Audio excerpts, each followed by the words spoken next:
घर को अच्छा करने के लिए, पर जिगर को अच्छा करने के लिए अगर 3 चीजें ही रख लो तो इसी से तुम ऐसे प्रसन्न हो जाओगे, ऐसे सुखी हो जाओगे, ऐसे आनंद में पहुंच जाओगे जो संसार आपको दे ही नहीं सकता है। घर में हजारों चीजें रखते हैं ना अपन, दरवाजे से लेकर के लॉकर तक में जाने क्या क्या रखते हैं, हजारों चीजें रखते हैं, फिर भी वो सुख नहीं आता है। उन चीजों के रहने पर भी हम लोग उन्हीं चीजों के बीच में लड़ते भी रहते हैं हमारा। पर अगर उसकी जगह जीवन में ज्ञान आ जाए, वैराग्य आ जाए और भगवान की भक्ति प्रेम आ जाए, मात्र 3 चीजें अंदर रख लो बस। और तीनों में भी कठिनाई हो तो 2 ही रख लो, 2 में भी कठिनाई हो तो 1 ही रख लो, भगवान की भक्ति। ये अकेली ही वो शक्ति है जो तुम्हें सब तरह से संपन्न रख सकती है महाराज। भक्ति की शक्ति 1 ही रख लो बस। जैसे बाकी जितनी चीजें खाओ, कुछ और भी संग में लेने की जरूरत पड़ती है तब शरीर स्वस्थ रहता है, पर गाय का दूध ऐसा है जो अकेला ही पीते रहो तो पहलवान बने रहोगे।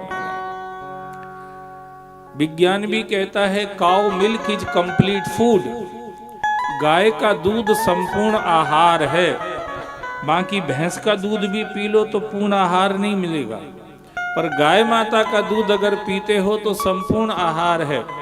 कार्बोहाइड्रेट से लेकर के मिनरल्स तक, विटामिन्स जो भी आपको चाहिए हैं वो सब कुछ गाय माता के दूध में मिल जाता है।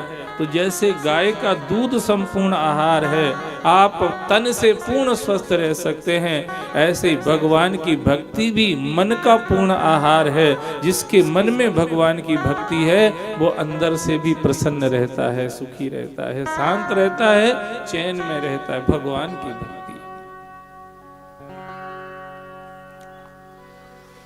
ये सब श्रोताओं के हृदय में प्रवेश कर जाएंगे। नारद जी की खुशी का ठिकाना नहीं है। जिन भक्ति को मैंने वचन दिया था कि हम तुम्हारे बच्चों को स्वस्थ कर देंगे, श्रीमद् भागवत की कथा सुन करके वो ज्ञान और वैराग्य स्वस्थ हो गए हैं। उनको स्वस्थ देख करके भक्ति नृत्य कर रही है। पर संसार में तो तरह तरह के जीव होते हैं। तुलसी इस संसार में भांति भांति के लोग, सब पर कथा का असर होगा कि नहीं होगा, इस प्रश्न को नारद जी ने जब सनकादि ऋषियों के सामने रखा तो सनकादि ऋषियों ने कहा, नारद जी श्रीमद् भागवत की कथा ऐसी है जो पापी से पापी के लिए भी जरूरत है, पुण्य आत्मा से पुण्य आत्मा की भी जरूरत है। इन सब की बात तो छोड़ो, परम हंसों की भी अगर कोई जरूरत है वो तो श्रीमद् भागवत है महाराज। यस्मिन परम हंस एव अमलम ज्ञानम परम गीयते। श्रीमद् भागवत में परम हंसों के ज्ञान का वर्णन किया गया है। ये उनकी भी जरूरत है। जीवन मुक्त ब्रह्म पर चरित सुनहि तज ध्यान, और जे हरि कथा न करहि रति तिनके ही अपाखान। जो मुक्त हो गए हैं माया के प्रपंच से, दलदल से, कीचड़ से, जो ऊपर चले गए हैं,